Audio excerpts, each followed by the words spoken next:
guy here that can the lights.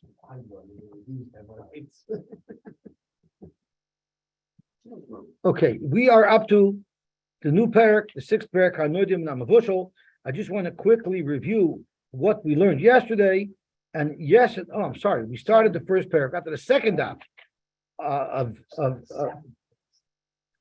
I'm completely off. Thank you very much. It's Chanukah, it's not Purim. We're on daf Nun Hey Amud Aleph. What's that? We're on daf Nun Hey Amud Aleph. And yesterday we learned that if you say I'm not going to have any meat, that includes fish as well, unless you happen to have problems with your eyes that day, and you're at the beginning of your sickness where it's not good to have fish, and it's also not good to have chicken, then it wouldn't include those. But otherwise, it would also, if you said it should be also in meat, you're not allowed to have chicken and you're not allowed to have fish. We also learned an interesting siman of Nun Samachayim. The Chidah told us that Nun Samachayim stands for Nun, the psukim that begin with Nun and end with Nun, and I believe there's 11 such psukim. They are Samachayim, they protect us from Ayin Hara. You have a Sfarad decision. Do they have that at the end of davening? Do they have those psukim? Because there are people who say them every day. You ever saw them? Okay. I was trying to find a siddur with them, and I was not able to find one, but I know there has to be some because Rabbi Rasul said so. Okay. So the Heilige Mishnah. Hanoider min hadagan. Someone who makes a neder that he's not going to have enough of achilas dagan. So dagan normally refers to the 5 grains, right? So I don't remember what they are. I know there's chita soira, which is wheat and barley. Shiboy l'shul is oats. Kusmin is spelt. And shipain. Shipain is not, bran is a part of grain. And rye, is shipain rye? Or maybe kusmin is rye and shipain is spelt? Kusmin is spelt. So shipain, I think. Shipain is rye, yeah. Shipain, I think. So those are the 5 grains, but the Mishnah tells us here that it's also pul hamatz hamitzri yavish. And yesterday we learned that pul hamitzri, when it's still moist, it's considered a yerek. Once it's dry, it's idgan, meaning it's piled up in like a granary, and therefore we treat it like dagan. So we say when someone says dagan, he also has in mind to prohibit himself from pul hamitzri yavish. Divrei Reb Meir, but the Chachamim Maimer. When someone says dagan, he's only referring to the 5 minim. I'm sorry? Shipon is rye and kusmin is spelt. Rav Meir says, Hanoidim in a tfua. What if it says someone says should be also from tfua? So at first glance, if you ask me, tfua also seems to be like grain. There, so there, even Rav Meir agrees that it does not include pilamitry. Dagan would include pilamitry. But according to Rav Meir, tavua does not include pilamitry. But if you say dagan, aser b'chol, it's aser on everything according to Rav Meir. But even according to Rav Meir, umuter b'peir se'ilah v'yerek, fruits and vegetables which are normally not piled up in a silo, those would not be included in dagan. Zokt Gemara, lememra the dagan call the midgan mashma. Are you telling me that Rav Meir holds that the word dagan means not just what we understand as grain, but anything that you pile up in a silo, and that's why he includes pilamitry? Masav Rabbi Yosef, I'll show you from a pasuk that it's not that way, and it says in the pasuk. And before we can understand the pasuk, we want to go into the Ran to give us some background on the pasuk. So I'll read the words and then we'll read the Ran. Chaparat hadavar hirbu b'nei Yisrael reishis dagan tirosh v'yitzar v'chol tfu asad el aroiv. Zoktan Duran, Mikrahu b'divrei hayamim. First of all, it's a pasuk in divrei hayamim. The b'imei cheskia lehoyus reason lahavresh trumus u'maisrus. There was an issue where people were lax in their hafrasha of trumus u'maisrus, and because of that, Omar Chizkiah wanted to strengthen. Chizkiah wanted to strengthen the Indian of Trumas and Maisris, Vitikain, and he made a takana. Don't just give it to your local friendly neighborhood Kayin or your local friendly neighborhood Levi. Rather, even if these are the people in your neighborhood, the people that you meet when you're walking down the street each and every day, you still shouldn't give it to them. Does anybody know where those words come from? The people that you meet when you're you know what? These are the people in your neighborhood. Mr. Rogers. Oh no. Hey, you don't remember your gifts of the Ankasa. This is the Varmaru, these are the Yisodis from the Belt. The Thikin Shiviu on Beis Hashem. He said, no, bring all your tributes and maishus to the Beis Hamikdash. And it says in the Pasuk, Uchafar Tzadavar, when the Gzera, or the Takana of Chizkiah was accepted, and it became vastly, or not vastly, it became done by everybody. Everyone accepted it by the masses. So, what happened? Here, B'nai Yisrael, there was so much trumas and maishus coming in to the Beis Hamikdash. So, what were the words? Here, B'nai Yisrael, Reishis Dagon, Tirosh, V'yitzar, V'chol Tvu Asad Alarai. But the problem is, the Amr Dagon called the Midgon Mashma, that Dagon only refers to the 5 grains. Then the Chol Tvu Asada could also add Pula Mitzri. But if you hold Dagon also means Pula Mitzri, because it means anything that's gathered, what extra item is the pasuk telling us by adding Chol Tvu Asada? So the Amr Dagon called the Midgon Mashma, like Reb Meir, my Kippara Tzadavar Hirbu. And the Ran actually changes his words, because Kippara Tzadavar Hirbu is not the Kasha. The Kasha was from the Chol Tvu Asada. And that's what the Ran says. The Ran says, "My b'chol tvuas hasoda." The hakol the midgun have a b'chol dagon. V'mkein kol tvuas hasoda b'chlal. So why did the pasuk have to add the additional item of b'chol tvuas hasoda? And for the Gemara, Amar Abaye lasuye peres ha'ilon v'yerek. They even brought meiser of peres ilon v'yerek. So the problem with this is apples, oranges. Is there a chiyuv midaraisa to take a meiser from them? Is there a chiyuv d'oraisa to be mafresh truma? Everybody does, and there's a stroll, right? But is there a chiyuv to? It's actually a machlokes rishonim. I believe the Rambam holds that yes, with d'oraisa you have to take trumas and maishus from apples and oranges and peaches and pears, everything. But most of the rishonim hold it's only from dagon and from tirosh and from yitzar, from wine and oil. That's it. Now it's not a kasha because it was a chiyuv d'rabbanan, so they brought from pears elon. It's not sure in the pasuk, but it's important to note that most Rishonim hold that it's only midrabanan. The interesting shita is the shita of the Ravid. The shita of the Ravid is that there's no chiyuv to be mafresh trumas and maishus from peres elon v'yerek. But if you were mafresh it, afresha works and it becomes truma. And then there's a shita who holds that truma you're not mafresh, meiser rishon you're not mafresh from peres, but meiser sheni you are machliv to be mafresh. There's a lot of shitas regarding these halachas. Rabbi Meir Omer, Hanoidim Tvua, he agrees that although Dagon includes Pula Mitri, Tvua only refers to the 5 grains. Am Rabbi Yochanan, Hakoil Noidim Benoidim Tvua, Shein Aser Elo Bechemesh Shamim. Tani Name Hachi. We also look to Bryce and it says Vishavin, both the Chachamim and Rabbi Meir agree Benoidim Tvua, Shein Aser Elo Becheamin. Frank Mar Pshita. Why do I need the Brisa to tell me that Reb Meir agrees by Tvua? He only argues by Dagon. Mao Detema, you might think Tvua kol mili mashma. Tvua includes everything, not just grain. Kamash malon, deloi mashma kol mili. It doesn't include everything. So you might ask me, why would you think Tvua means everything? Tvua means grain. Zokt the Ram. The Gemara is going to show us. Do you know what the Targum Unkelos word of Tvua is? It's elilta. Elilta means any profit, any benefit, any gain, not exclusive to grain, not even exclusive to agriculture. It could even mean your stock went up. So therefore, since the Targum of Tvua is elilta, maybe Tvua is inclusive. Kamash Malon, that everybody agrees, or Meir and the Tanakh both agree that when someone uses the word Tvua, his intention is only to answer himself from grain.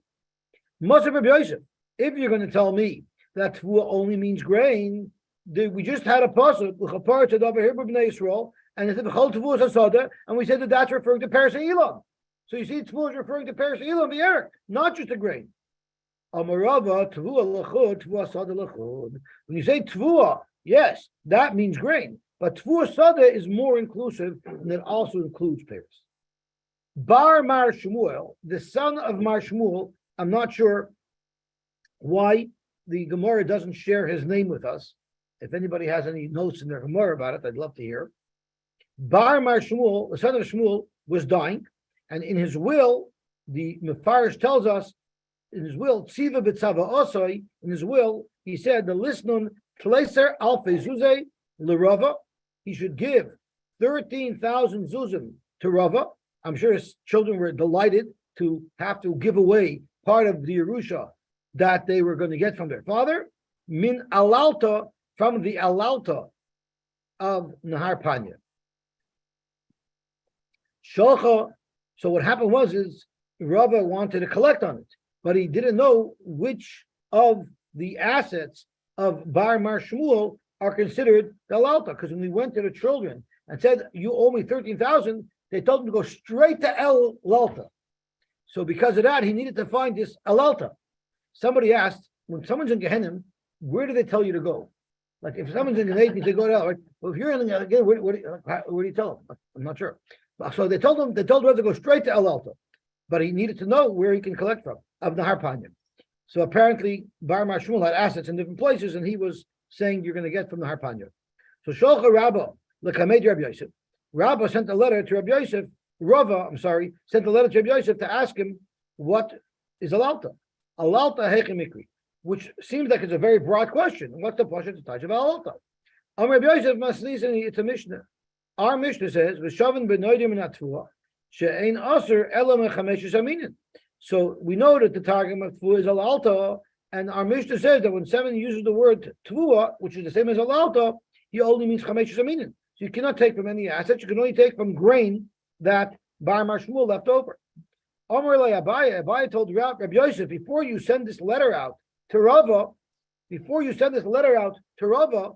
Abaye, we have an issue. Mi dami tvua loimashma ela mechameshes aminin. Tvua, when someone says, yes, there he's limiting it to the Chamesh Shamin.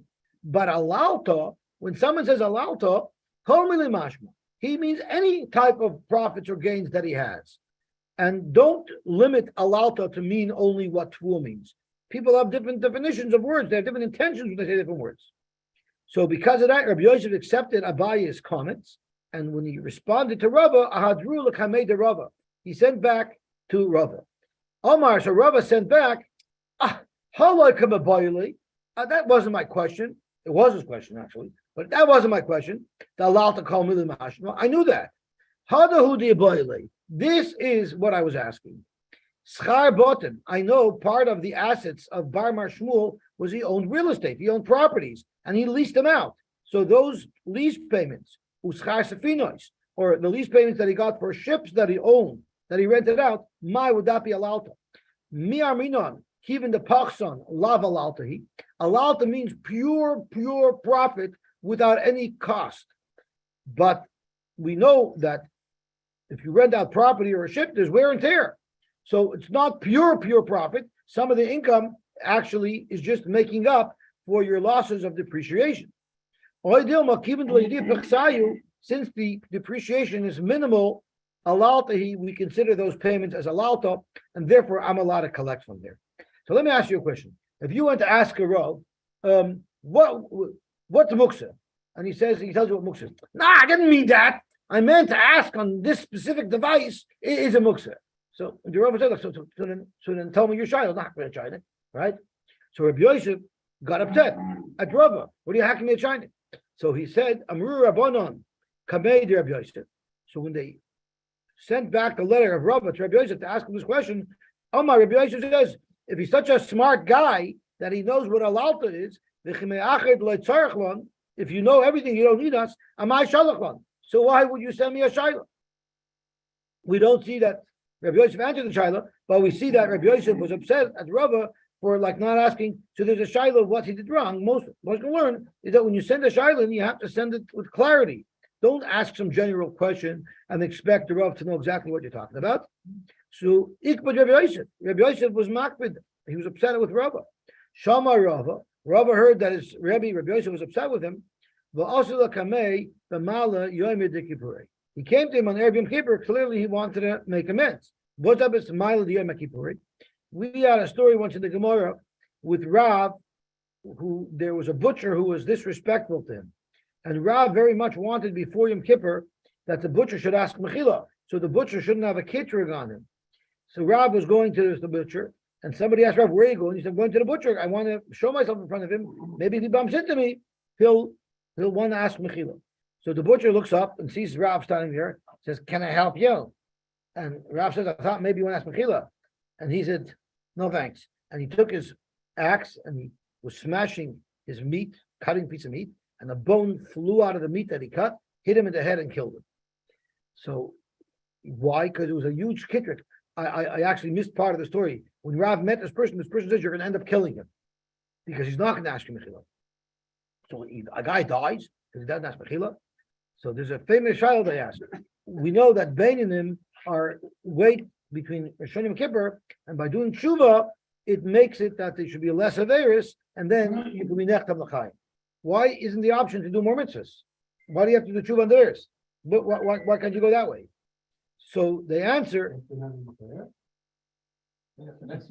So what one of the answers they give is, if you don't do tshuva on your Friedik averis, that's such a huge avla, it doubles down. That's a bigger averis than all the averis that you didn't do tshuva on it.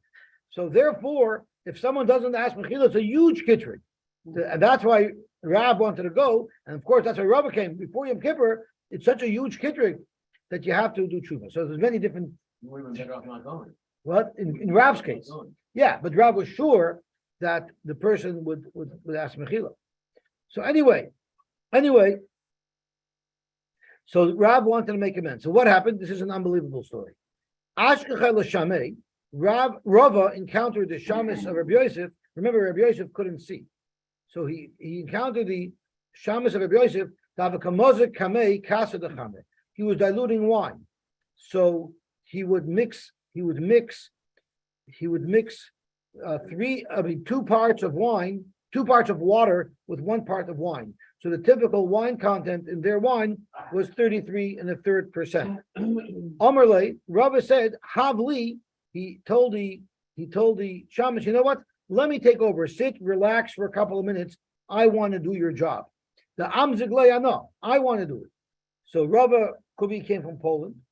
So Yoivla, he gave it to Rava. And he made the meziga, but what he did was, being that he was probably from Poland, his alcohol content was only 25%. So he mixed 3 parts water with 1 part wine. So Kika Shasi, when Rabbi Yosef drank it, Amr said, Haden mizga dami le mizga de Rabba bered Rabbi Yosef Rachama. This is a Polish mixture. I taste that there's more water in here. It's more diluted. Omar lay. So Rabba said, you're right. Who knew? This is me. This is Rabba.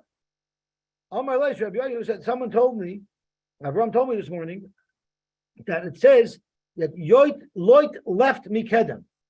Right? Because Avram might tell me, how could you tell me that the Polish are the ones who put 3 parts water to 1 part wine? Look at Kedem wines; they're even worse than that, and that's owned by an English. He tells me. So he said that's why it says Vayisa Loit mi Kedem. Why did Loit leave Kedem? Because Loit was an alcoholic, and he didn't like that the wine was so watered down, so he left Kedem. Anyway, Amr Lei, Rabbi Yosef wanted to make a point and to highlight to Rava, bring to his attention that you have to be respectful to your Rebbeim. Therefore, he told him, don't sit on your knees. In other words, don't sit down. Until you tell me pshat in this pasuk that I'm going to quote for you. It says in the pasuk, Umi midbar matana, umi matana nachliel, umi nachaliel bamois. So Rava, without skipping a beat, answered, Amarle, kivan shais adam esatzmei kemidbar. If you make yourself like a midbar, show mufker lakoil. That's hefker to everybody. You make yourself low, Torah nitin alay b'matana. Then you'll be gifted Torah.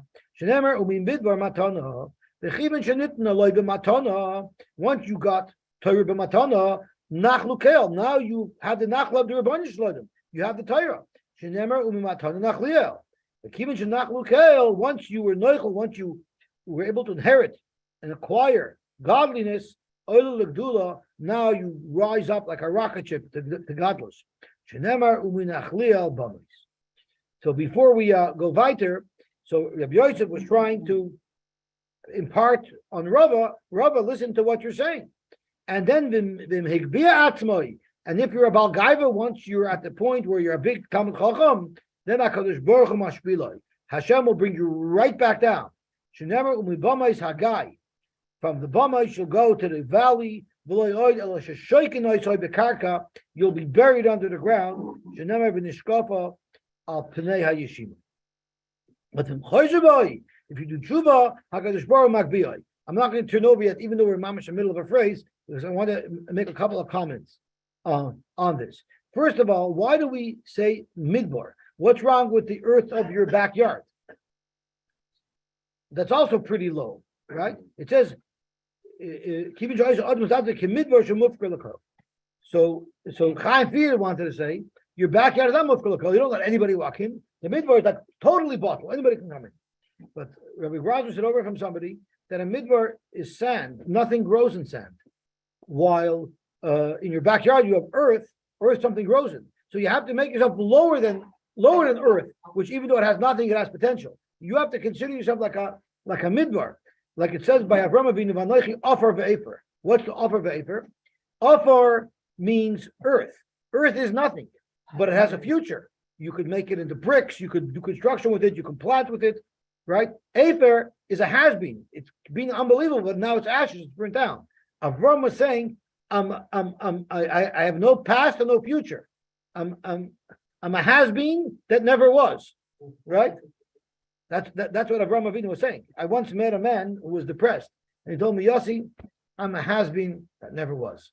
It was the saddest thing I ever heard a person tell me. And he was none of the two. Anyway, so that's how low a person has to feel, and then he's zoicha to the phenomenal gifts. What's strange about this pasuk is, if we look at the pasuk inside, it seems like the beginning of the pasuk has nothing to do with the end of the pasuk. The pasuk says, "Be'er chafaru asorim," in Yiddish we say a brunnen, a well, a spring that greats dug. Karua and the Divayam, it was dug out by the greats of the nation. The Mechaykek with their digging. The Mashanoisam on their Mishan, something that you lean on, you like a stick, right? And then when Midbar Matan what's the shaykhs? So the Vilna Gaon says a beautiful shot. He says Be'er Chafaru Asorim. Who are we talking about? We're talking about the Yisachars, the Talmidei Chachamim, who are hafachba. They're digging around, and they become the titans of Torah. But not only them, Karua Nedivei Ha'am, the generous people of society that support the Talmidei Chachamim, that are Zavulans, they're part and parcel, side by side, shoulder to shoulder with the Talmidei Chachamim. B'mechaykek, those who dig the Torah, the Talmidei Chachamim, b'mishanoisam, those who the Talmidei Chachamim lean on for support. All of these people equally, umimidbar matana, umimatana nachlil, uminachlil b'amois. The Zavulans get the same share in the Torah together with the Yisachars. Okay, so what does the Gemara say? Moving on to Amud Beis, Shenemar Kol Gei Yisa. Anyone who's down in the valley, Hashem rises up. The problem is this pasuk is not part of the Frierdiker pasuk.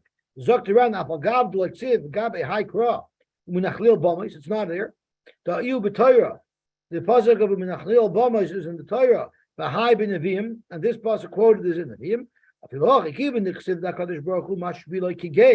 Since it said in the earlier pasuk that someone who's Misgah Kadosh Baruch Hu makes him low like a valley, my siraya shamash b'latzmai soifei la'alois. Someone who's low like a valley, say Hashem will raise him up. Rava asked a question, he never got an answer. Buying the Rava lo yivshita. Therefore, if you were gifted something from elilta, loigovi mischarbat and muschar sfinos, there you wouldn't be able to say I'm entitled to those profits. Yad balashal atachtoino. You can't prove that this is what the gifter intended to give. But by the Nedarim, if someone says I'm not going to have enough for my lalta, and therefore you won't even be able to have enough from lease payments for a ship or for a home. Tanya, Hanoidim Dagon, someone who says, I will not eat Dagon, also Apapulamisra Yavesh, which is Rameir Shita, Umuter Balach, and Umuter Ba'iris, which is rice. Bechilka is wheat kernels that are chopped in 2, Targus, wheat kernels that are chopped in 3, Tisni, wheat kernels that are chopped in 4. Hanoidim in Paris Hashana. Someone says, I'm not going to have enough on Peiros Hashana. What does he mean? Also, Bechol Paris Hashana, even fruits and vegetables, because those are fruits. What does it not include? If any goats were born that year, that's not what a person means when he says Peiros Hashana. Ubitloyim are sheep, Cholov is milk, Veitzim are eggs, Veizolos are small birdies. Vim Amar Giduloi Shana Alai. If he says anything that has grown this year should be Asharmi, then also Bechul, and then he's including all of these things as well. The whole year or any seasonal food? I'm not sure what you're asking. What does it mean here? That year. Yeah, I can't imagine it means every year. It's impossible because that's another that he couldn't possibly survive. Actually, what you're asking is actually the Ram. The Ram says, "Vim Omar Gudule Shana Alai Asbechul Miu Davke B'Shalei Oshon Alav Elos Man Shu Yochel Lamadloi Aval Oilam LeHava Nidra Klal Sheyesh Shalei Lekayim." So the Ram is assuming that I'm answering all the payers, not only from this year, but there's a time limit to my Isser. It's only for a certain amount of time. Because if it was only the pairs of this year, I don't know if that would be, why can't that be Loilam? I'll get the different pairs. Unless in those days, you couldn't import from last year, from the year, or if you asked all the pairs this year, it also wouldn't be possible. Sprouted during the year. Okay, perfect. Zogt Ahilige Gemara weiter. Zogt Ahilige Gemara weiter. Hanoider min peiros haaretz. Someone uses the word peiros haaretz, fruit of the ground. Also b'chol peiros haaretz, but umuter b'chameinu patrios. But he's allowed to eat mushrooms and he's allowed to eat truffle, because those are both from the ground, but they're not called peiros haaretz. Not chocolate. I'm sorry? Not chocolate. Yeah, truffles. The truffles that we eat actually grow in the ground. No real truffle. No real that truffle. Truffle, it's not much. It's like a mushroom. Yeah. The fancier shop. I mean, chocolate charm uses real truffle. Truffle is terribly expensive. The Omar, I think truffle costs more per ounce than it has calories per ounce. Right? The Omar gidule karka alai. But if he said not peiros haaretz but gidule karka, then also b'chulam he's even referring to mushrooms and patrios. Ureminu, break the Gemara Akasha. Al dover, this is negate to brachas. Al dover she'ein gedulei min haaretz, something that doesn't grow from the ground.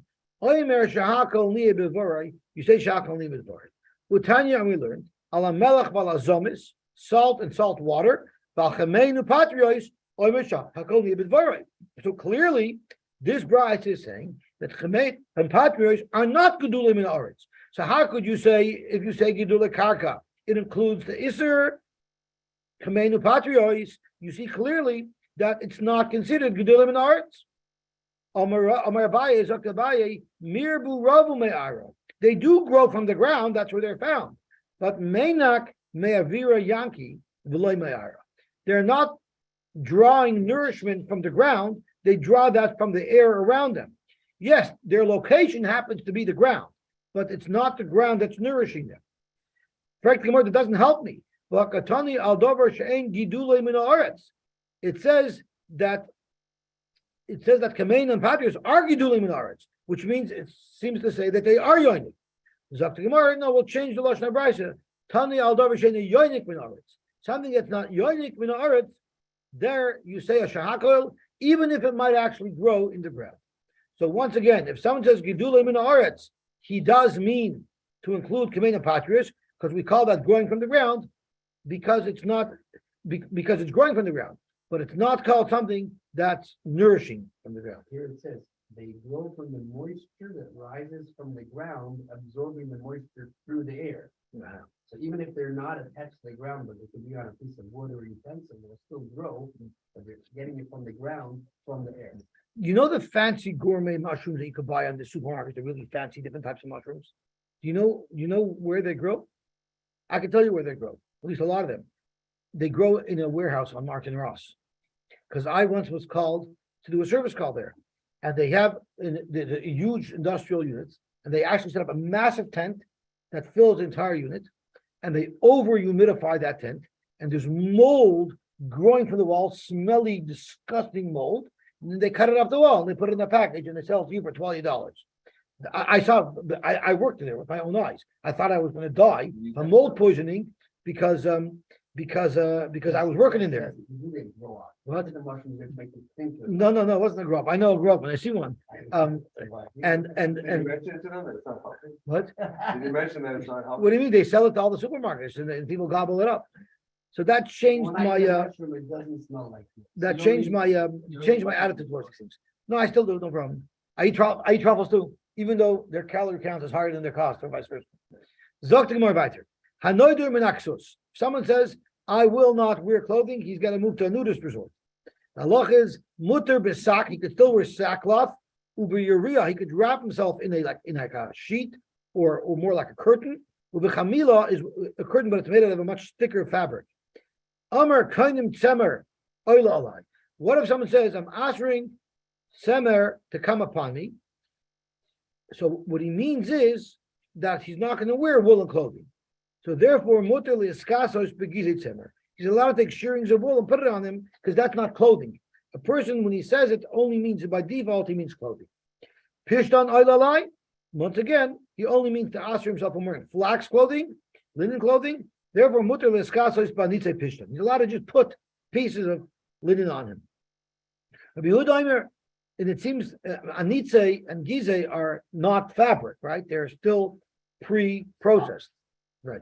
Rabbi Yehuda says, "Hakoy lefi hanoider." Really, you have to analyze the circumstances. You have to look at the context to help us understand what he meant to answer.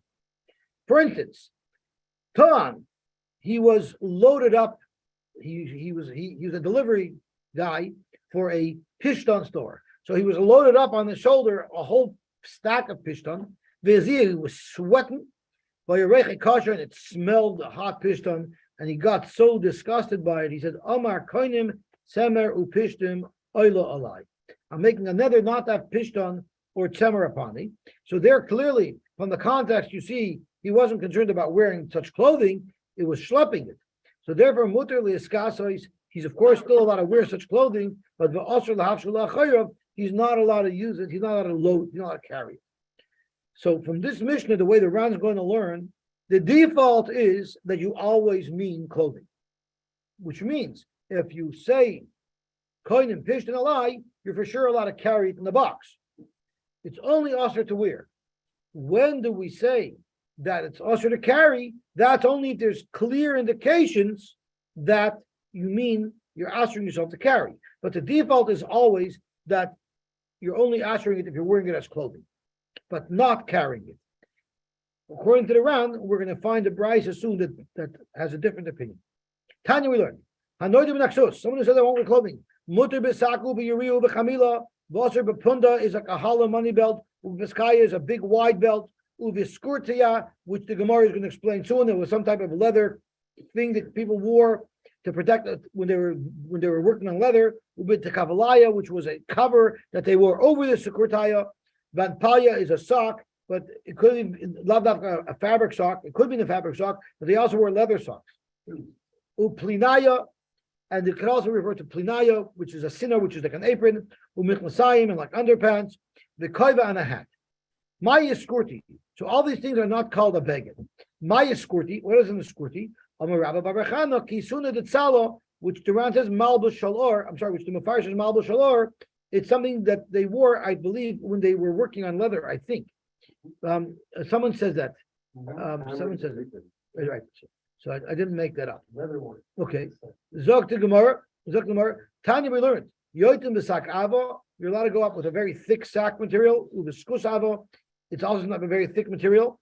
Ubiuria, like a curtain. Ubichamila, a thick curtain. So you're allowed to wrap yourself around it. It's like wearing like a poncho to protect yourself from the rain. Avoloi b'teva, avoloi b'kupa. You're not allowed to use different types of boxes because you're not allowed to put it on your head because that's already not a beged. That's carrying something.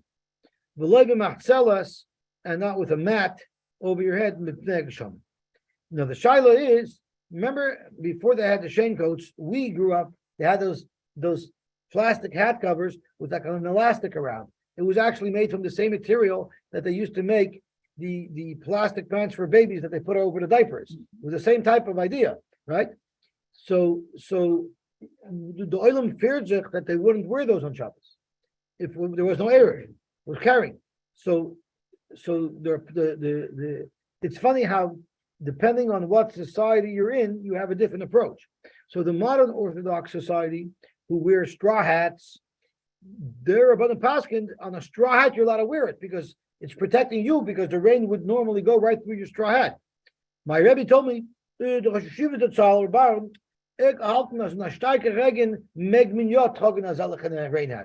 in a very strong rain, even your felt hat would get saturated and you would get wet. So covering your felt hat with those rain hats would work. That's a moot point because I don't think anybody uses those anymore now that we have new and improved They're shame ways. coats.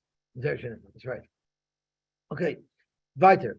Haroyim yoitzin besakim. Shepherds are allowed if they're raining. If it rains, they'll probably put these sacks on them to protect themselves from the rain. But anybody could do it. Normally, Royim use sakim when they want to protect themselves from the rain. Tanya, we learned. How do we understand Rabbi Yehuda saying? You look at the context. If you were wearing a wool suit, the Heitzar, and you became uncomfortable in your wool suit, and you said, I'm never wearing temer again. Then, clearly from the context, his beef was with wearing such clothing. Also, lilbush. Therefore, the Isra is only to wear them. Umuter litan, he's allowed to carry them. Hayatan pishtan vizia, but if he was carrying a load of pishtan and he became very hot and he was disgusted from carrying it, there clearly the context shows that he's only prohibiting himself from carrying it.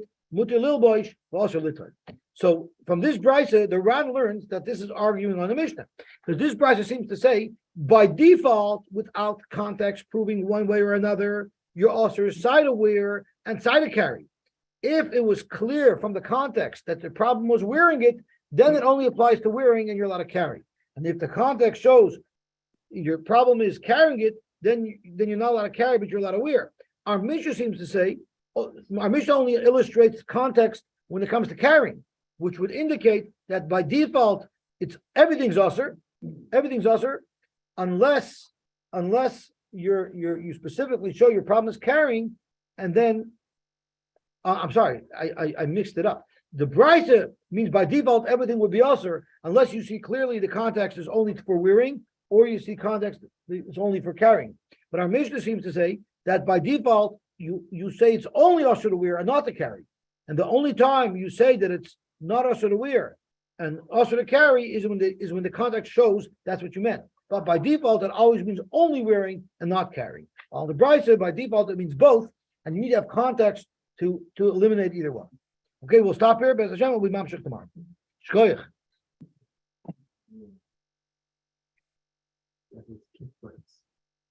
And what did I say? Kaparts?